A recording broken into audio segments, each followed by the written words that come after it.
There are cases in history that leave us troubled not only by the brutality of the crime, but also by the unanswered questions they leave behind.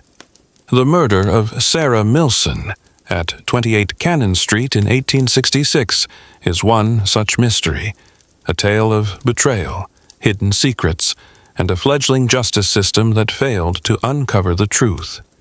It is not just a story of murder, but also a portrait of the deep contradictions of Victorian society, where reputation could be more important than the truth, and where justice was sometimes a distant ideal. On the night of April 11th, 1866, London was drenched in torrential rain.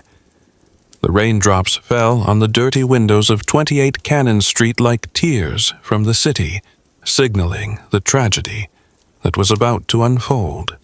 Cannon Street was then the busiest commercial center of London, but on that night it was eerily silent, except for the occasional clop of a lonely horse-drawn carriage, echoing on the wet cobblestones.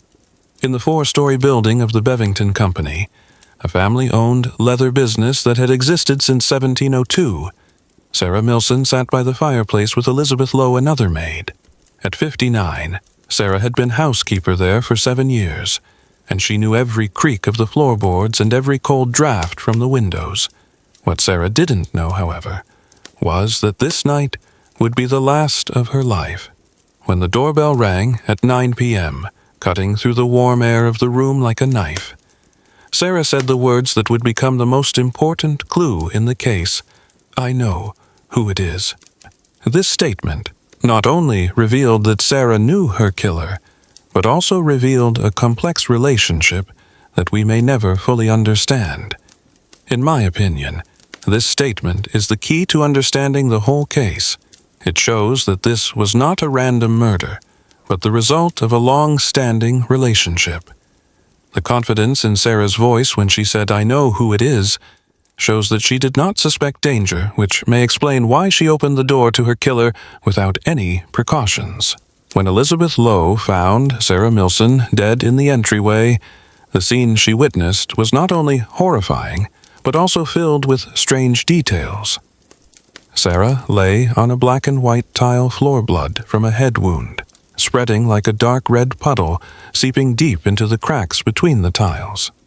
But what surprised everyone, even the seasoned police officers, was not the gruesome scene, but the deliberate details surrounding the body.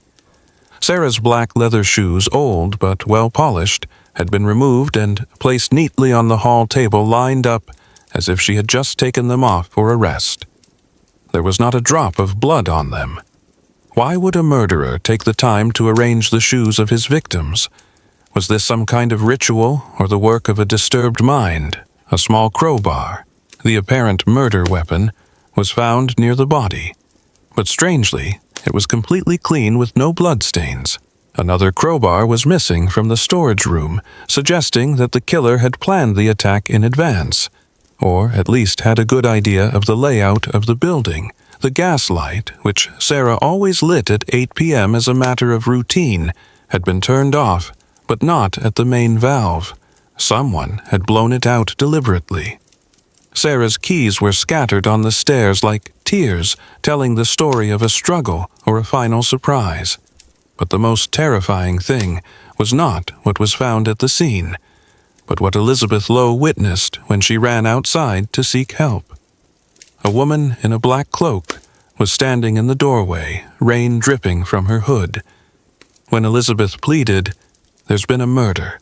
Please help me," the mysterious woman's reply would haunt the investigation. "Oh, God! No, I can't go in." And then she disappeared into the rainy night, leaving only unanswered questions. In my analysis, this mysterious woman could be the key to solving the case. Her appearance at this time cannot be a coincidence. Perhaps she witnessed the murder, or even was an accomplice.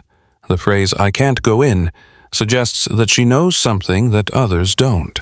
As Inspector James Harvey begins to dig into the life of Sarah Milson, he uncovers a complex tale of survival deception and the dark secrets hidden beneath the Victorian woman's prim exterior.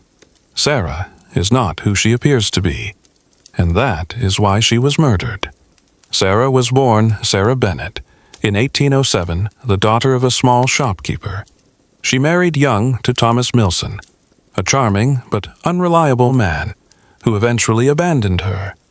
In a society where divorce was virtually impossible, and abandonment left women in a legally ambiguous position, Sarah made a fateful decision. She remarried despite still being legally bound to her first marriage. In Victorian law, this was called bigamy, a crime that could result in imprisonment and total social exclusion. Sarah lived with this secret for years, building a new life with a new identity. But someone discovered her past, and that person used the information to brutally blackmail her. What I found most striking about this story was how Victorian society forced Sarah to choose between honesty and survival. In a society where women had little legal or economic power, Sarah's choice to lie in order to survive was understandable if not legally acceptable. However, it also begs the question, does anyone have the right to condemn a woman for trying to survive in a system that has denied her protection? William Smith represented a type of figure that Victorian society both feared and fascinated the fallen gentleman. Born into a prominent family and educated at one of the most prestigious schools in England, Smith had every opportunity to succeed. However, gambling debts and an extravagant lifestyle led him down a path of crime. By 1866, Smith had become a professional con man and blackmailer. His education and gentlemanly demeanor were keys that opened doors that ordinary criminals could not access. He had a knack for discovering other people's secrets and found pleasure in exploiting them. When Harvey's investigation pointed to Smith, everything seemed to fit together perfectly. He had the motive. Sarah's bigamy provided the perfect blackmail opportunity. He had the opportunity. Witnesses placed him in London that night, and he had the ability. At 6 feet tall and with a muscular build, he was perfectly capable of overpowering an older woman. But proving it was another matter entirely. The Victorian justice system, while progressive, was still limited. There was no DNA analysis, no CCTV, none of the scientific tools we take for granted today. Investigations had to rely on witness testimony, observation, and a little luck. In my view, Smith is a typical product of the contradictions of Victorian society. He represents the declining aristocracy, people of status but no property, education but no morals. His turn to crime is not just a personal choice but also reflects the wider social tensions of the time. The investigation into the murder of Sarah Milson exposes the serious shortcomings of the Victorian police system. Inspector Harvey and his team face obstacles that by modern standards would be considered insurmountable. Forensic science in 1866 was very primitive. There was no blood typing. Fingerprinting was still experimental and not admissible in court, and crime scene photography was rare and unreliable. Police had to rely on observation, witness testimony, and traditional detective work. The social structure of the era created additional challenges. Sarah's bigamy scandal threatened to overshadow the murder investigation itself. The Bevington family pillars of the community wanted the matter resolved quickly and discreetly to protect their reputations. Witnesses proved unreliable. Memories changed under questioning, stories changed, and the mysterious woman at the door remained unidentified, despite extensive searches and appeals to the press. The weather complicated matters. Heavy rain on the night of the murder washed away potential evidence outside. Footprints in the mud, bloodstains, any trace the killer might have left behind, all gone. And then there is the issue of jurisdiction. The City of London police have jurisdiction over a square mile of the financial district, but their powers are limited outside those boundaries. Smith's residence in Slough required careful coordination with local authorities. In my view, these challenges reflect not only the technical limitations of the era, but also the deep contradictions within Victorian society. The Bevington family's desire to cover up the scandal shows how power and status can corrupt justice. It raises the question of whether there can ever be a truly objective investigation when larger social and economic interests are at stake. What kind of mind could have committed such a crime? Victorian psychiatrists, known as alienists, struggled to understand the psychology behind the Cannon Street murders. The meticulous planning shown in the way the crime scene was arranged contrasted sharply with the apparent passion of the attack. Sarah's shoe removal has become a particular focus of psychological speculation. Some have suggested it had religious significance, removing shoes as a sign of sacredness or respect. Others have seen it as a sign of intimacy, perhaps indicating a closer relationship than mere blackmail. The turning off of the gas lights speaks of premeditation. Someone knew the building, knew the daily routines, knew that the darkness would provide cover. This was not a random attack, but a carefully planned execution. What is most puzzling is that Sarah seems to recognize her killer. "I know who it is" suggests not fear, but familiarity. Had she been expecting this visit? Was she meeting someone she trusted only to be betrayed? From a modern, psychological perspective, I believe that the deliberate arrangement of the crime scene suggests that the killer may have been trying to control his feelings of guilt or to show a form of morbid respect for his victim.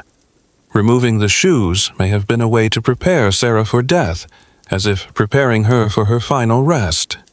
This suggests a complex psyche, perhaps, of someone struggling with conflicting emotions about their actions. As the investigation progressed, detectives focused on a number of key pieces of evidence. The first breakthrough came when police searched Smith's Slough home and discovered clothing with what appeared to be blood stains. In the Victorian era, blood analysis was very rudimentary. Police consulted prominent doctors and chemists to try to prove that the stains were human blood and possibly link them to the victim. Microscopic and chemical tests were conducted, although their reliability was questionable. More promising was the discovery of financial records that revealed Smith's desperate need for money, gambling debts, threatening letters from creditors, and a lifestyle far beyond his means, all painted the picture of a man under pressure. The most damning evidence came from an unlikely source. A pawnbroker identified Smith as the man who had sold items matching Sarah's description: a locket, some silver spoons, a cameo ring. When confronted, the pawnbroker admitted that he had been threatened into silence, but that his conscience had finally compelled him to speak up. Each piece of evidence, however, raised new questions. If Sarah's clothes had blood on them, why weren't they found at the scene? If Smith had pawned the items, why weren't they missing from her room? But then, just as the case against Smith seemed to be solid, the investigation took an unexpected turn. A witness came forward, claiming to have seen another man leaving 28 Cannon Street that night. Someone of similar height and build to Smith, but wearing the typical uniform of a railway worker. This revelation prompted detectives to investigate urgently. Could there be two suspects? Was Smith being framed, or had the witness, like so many others, fallen victim to the unreliable nature of memory under pressure? The confusion deepened when a second confession emerged. William Henry Hall, a 22-year-old painter, walked into the police station, claiming responsibility for the murder.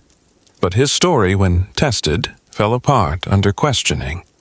He knew no details that only the killer would know, and his confession seemed to be the mumblings of a troubled mind seeking fame. In my view, these twists and turns reveal the true complexity of the case. The fact that an innocent man would confess may reflect Victorian society's desire for a clear end to puzzling mysteries. Sometimes people would rather accept a wrong answer than live in uncertainty. The trial of William Smith at the Old Bailey in June 18th was the sensational event of the season. Newspaper coverage was extensive, with artists sketching court scenes for illustrated newspapers. The public galleries were packed hours before the trial began. Smith's defense team was formidable. They assembled some of the finest legal minds of the era, determined to challenge every aspect of the prosecution's case. Their strategy was brilliant present, An alternative story undermine the evidence and provide an impenetrable alibi. The prosecution opened with confidence, outlining the motive for the extortion, the financial pressures Smith faced, and what they believed was the physical evidence linking him to the crime. "Gentlemen of the jury," the prosecutor announced, "we will prove that William Smith, driven by desperation and greed, committed this heinous crime to silence his victim forever." But the defense was well prepared. They presented witness after witness, 11 in all, who testified that Smith had been playing cards at a private club in Slough on the evening of the murder. These were not casual acquaintances, but respected members of the community, including a magistrate and a banker. The blood evidence, carefully preserved, faced brutal scrutiny when examined by Dr. Lethaby, now testifying for the defense. The stains turned out to be something else entirely, cogging a red material used in hat making that Smith had handled at his recent job at a hat shop. Most damaging was the revelation that the prosecution's key witness, who claimed to have seen Smith at the scene, had been assisted by police in making the identification. Under cross-examination, she admitted to having seen Smith in prison before the identification, effectively tainting her testimony. After just a few hours of deliberation, the jury returned with its verdict, not guilty. The judge's voice rang out clearly in the silent courtroom. Smith's shoulders slumped with relief. His family wept, and the presiding judge, Nam Jog Bramwell, made a statement that would echo through legal history. "It is reasonable to say to the defendant that he leaves this court with his name unsullied." But Smith's acquittal left more questions than answers. If Smith did not kill Sarah Milson, then who did? The police, embarrassed by their failures and the revelation that they had coached the witness, quietly abandoned the active investigation. The case had lasting implications. It led to reforms in police procedures, particularly around eyewitness identification. It highlighted the need for more scientific methods of evidence collection, and it demonstrated the growing sophistication of criminal defense in the courts. But for Sarah Milson's family and friends, justice remains a distant dream. Perhaps that is the real tragedy of the case, not just Sarah's death, but the failure of the system to find the truth and bring peace to the survivors. In my view, this trial represents a significant turning point in the Victorian justice system. Smith's acquittal was not only the result of a brilliant defense, but also reflected a change in the way society viewed evidence and the legal process. It can be seen as a victory for due process, but also a failure in the search for truth. With Smith's acquittal, the question of who really killed Sarah Milson remains. Over the decades, historians, criminologists, and mystery enthusiasts have come up with various theories. One theory is that the mysterious woman at the front door is the killer. She may have been an accomplice of Smith's or even the real mastermind. The fact that she showed up at the right time and refused to come in could indicate that she knew something that the others didn't. Perhaps she came back to make sure Sarah was dead, or to retrieve something she had left behind. Another theory focuses on the nature of the relationship between Sarah and the killer. The statement, "I know who it is," and the careful arrangement of the crime scene suggest that this was not a murder for money. It is possible that Sarah had a secret affair, and the killer was a spurned lover or a husband from a bigamous marriage. Another possibility is that Sarah was killed by someone she was blackmailing. Perhaps she learned how things worked from her blackmailers and decided to reverse the roles. If she had threatened to expose someone's secret, this could provide a powerful motive for murder.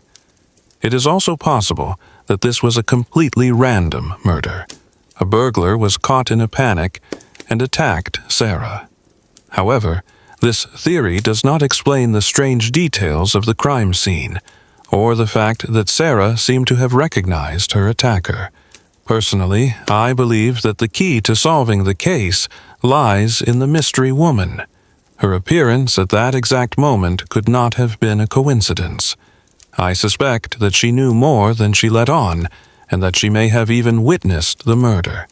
The reason she did not report it to the police could be because she feared being implicated, or because she had a relationship with the killer.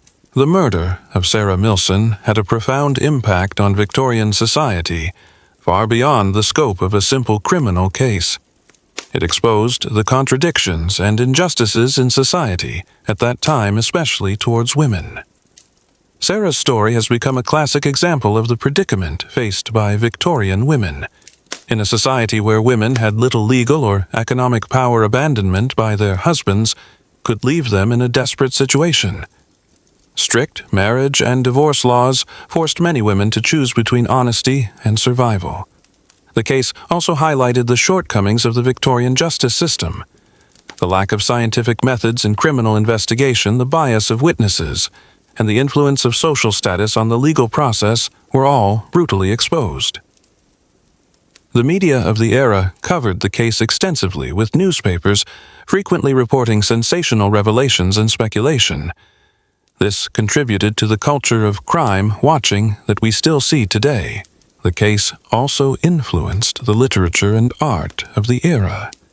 Many authors were inspired by mysteries such as the Sarah Milson case to create detective works, contributing to the development of the genre. In my opinion, the Sarah Milson case reflects the fundamental tensions and contradictions of Victorian society. It shows how social pressures can push people into desperate situations, and how the justice system can fail to protect the most vulnerable. Although it has been more than 150 years since the murder of Sarah Milson, the story still holds valuable lessons for our time. It reminds us of the importance of fairness, the need for scientific methods in criminal investigation, and the dangers of letting social status influence the legal process. Sarah's story also highlights the importance of protecting vulnerable people in society. Even today, there are women and men trapped in situations similar to Sarah's, blackmailed, threatened, and feeling they have no choice but to remain silent. The case also shows the importance of having a strong and fair justice system. Smith's acquittal can be seen as a victory for due process, but it is also a reminder that sometimes justice and truth do not always go hand in hand. In our age of advanced technology and modern scientific methods, we have tools that Victorian detectives could only dream of. However, the fundamental challenges of finding the truth and ensuring justice remain. Personally, I believe the Sarah Milson case reminds us of the importance of empathy and understanding in dealing with crime. Instead of focusing solely on punishment, we need to understand the root causes that make people commit crimes and work to address those issues. Today, 28. Cannon Street is long gone, replaced by the steel and glass high-rises of modern commerce. The Bevington Leather Works, which survived for another century, finally closed in the 1960s. But the mystery remains. The National Archives at Kew still preserves the MIPO 381 case file for researchers still searching for answers.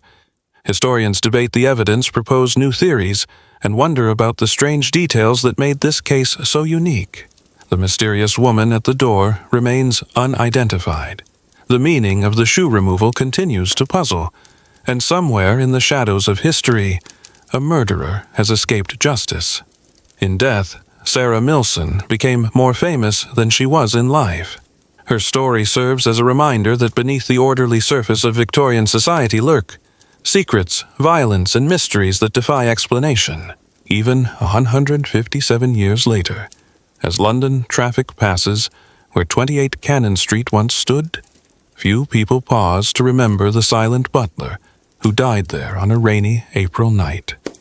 But for those who know the story, questions remain. Who killed Sarah Milson? And why did they leave such a mysterious crime scene? The Cannon Street murders remain a Victorian mystery that proves that some secrets are buried too deeply to ever be fully uncovered. But perhaps that is the power of this story. It reminds us that not all questions have answers, and not all mysteries can ever be solved. Sarah Milson's story is more than just a murder. It is about human complexity, social contradictions, and the eternal challenges of seeking truth and justice. It shows how circumstances can force people into desperate choices, and how those choices can have tragic consequences. In the modern world, with all its technological and scientific advances, we might feel confident that mysteries like the Sarah Milson case would no longer exist. But the truth is that people are as complex as ever, and the motivations that drive crime, greed, desperation, passion, and betrayal remain the same. The Cannon Street murders is ultimately a story about the search for truth in a world of lies and secrets.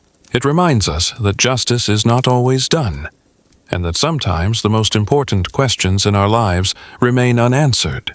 But perhaps that is not the worst of it. Perhaps it is the continuing to ask questions, the continuing to search, and the continuing to hope for the truth that makes us human.